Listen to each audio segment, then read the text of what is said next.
Ons gaan vir eeue al kerk toe. Ek het hierdie kerkgeskiedenis gee die afgelope 2 millenniums hoe baie van die goed werk. Maar weet jy dat Christus word heeltyd verkondig? Maak nie saak, ek verskil baie keer met dogmas en leerstellinge, maar in die kor van 'n samekoms word Jesus verkondig. Ek praat van gesonde evangelie. Weet jy, dit gaan nooit opgehou of ophou om verkondig te word nie. Nooit. Dink gou daaraan.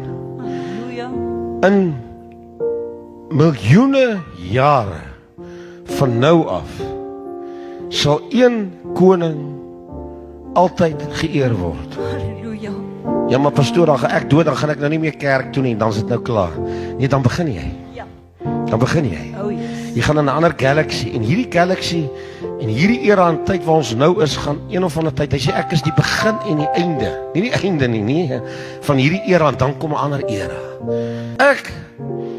Daar kom 'n einde, maar hierdie na, hoor mooi, sal nooit weer stop om verkondig te word. En wanneer ons almal met die volleinde vir alles bymekaar gaan kom hierna, gaan daar eer gegee word aan God die Vader. En dan sê ouderling, dan sê jou Openbaring en die ouderlinge sê heilig, heilig, heilig. Die hallelujas klink soos donderslag oor hierdie, en hulle het gekyk, en hulle het gekyk, en hulle het gesoek, en hulle het gesoek, en hulle kry nie iemand wat die boek se seels kan breek nie. En toe hulle kyk, toe kom daar deur die deure 'n lam asof hy geslag is, en hy kom en hy vat die boek en hy begin die see. Mense verstaan nie wat ek sê. It's never gonna stop.